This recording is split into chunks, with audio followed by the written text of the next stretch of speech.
Death toll. Too many.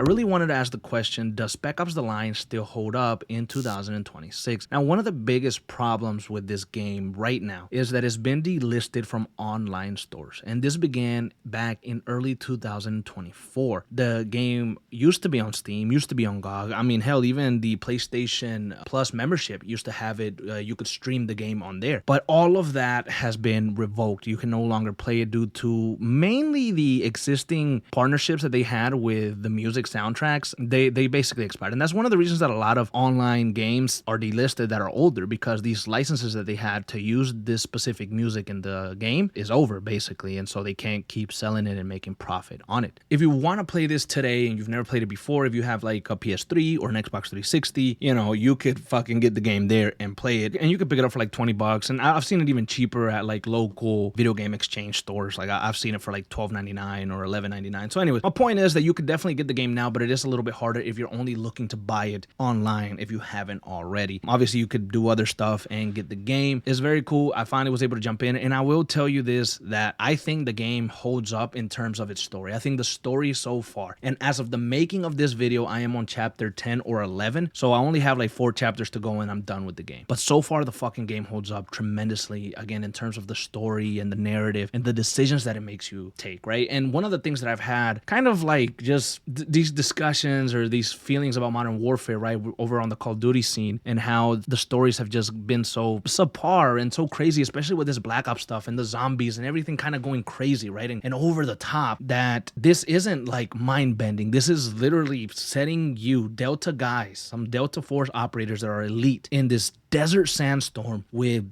Dubai as the backdrop, and the storm is like a character itself. It just starts going crazy and pushing you, and you have to maneuver your way through it, and your characters, they're fighting the storm and they're fighting the enemies, and you are being presented so far, at least I have up to chapter 10 or 11, with these choices, these moral choices of save this person or save the civilians. You get to decide whether this guy committed something that was bad, but this guy committed something that was bad. Who do you think deserves to die? Or you could choose to try to save both and take out the people and not listen. So you're being put in a situation as the captain of this Delta Force unit that is very like unpredictable and is very difficult. The choices that you make have real consequences. I mean, you started the game being this hero going over there trying to save civilians and rescue people. And as the game has progressed so far, I have descended into this kind of psychological feeling of fuck, of regret, of guilt, and I have already committed certain war crimes. I have done stuff accidentally that I didn't know had such a big effect. I've been responsible for many deaths that shouldn't have been deaths. That burden falls on you, the player, Captain Martin Walker. And you could tell that the captain is being affected heavily by these choices. And the sparkle in his eye is almost gone. Like, you know what I mean? It's some really horrific shit. I mean, the stuff that you're seeing with the people that have died, it is a difficult experience so far, but it really puts me in this gritty situation, and the storytelling is really good. The fucking voice acting from Nolan North is fantastic. He's also obviously voiced Nathan Drake, famous for voicing Nathan Drake, among many other characters. He is a great freaking voice actor, and he is the voice of Captain Martin Walker, and that's fantastic. In terms of gameplay and weapons and everything, I personally think the game still holds up pretty well. I'm playing it on PC, and I will say this 100%, like I hate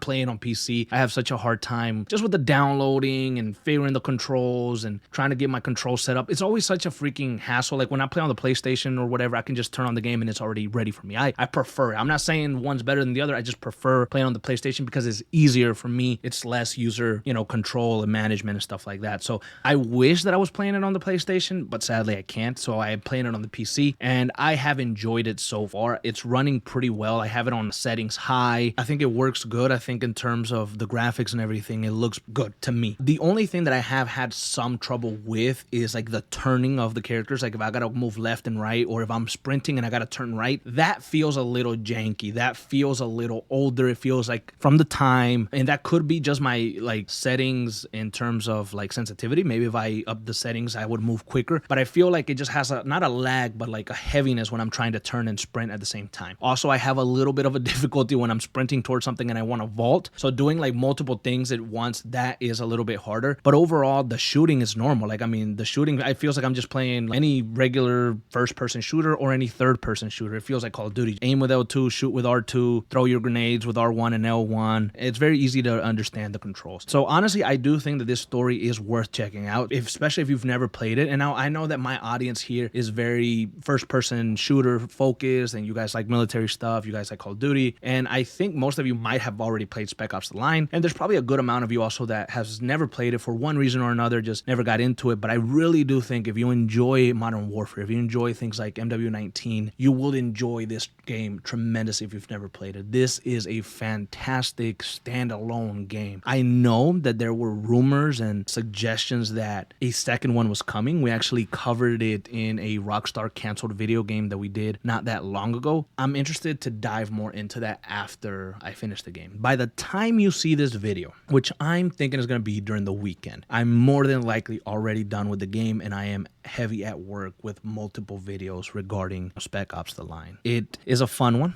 I think it holds up in 2026 tremendously, and the story so far is, you know, some of the best stories that you're probably going to play in 2026 if you've never played it before, because it is provocative. It is real. It tears you down. And I mean, there was a specific scene that I saw where I said, wow, like multiple times, because I couldn't believe what had just happened. And I think you guys, if you've played the game, you might know what I'm talking about. I think it was very brutal. It was sad. Holy shit. I mean, I'm very, very interested in seeing how this game wraps up. I'm interested in seeing what the end looks like for us, what's going to happen to our character, and what's going to happen to the main guy that we're basically after throughout this whole story. Like, I want to get that motherfucker, but I don't know, man. There's a game at play here, and I haven't figured out what it is yet. There is something going on that just, I can't take everything at face value. You get what I'm saying? Like, I can't. They tell me something, and I'm like, I don't know. I think you're baiting me into making a decision. I don't know if I should make this decision because I don't know how it's going to affect me at the end. Spec Ops The Line, this has been a long time coming. This has been like about a year and a half in the making, so I'm really happy to finally bring it to the channel. Just let me know if you have any ideas or anything regarding video or lore or anything you would like to know about the game.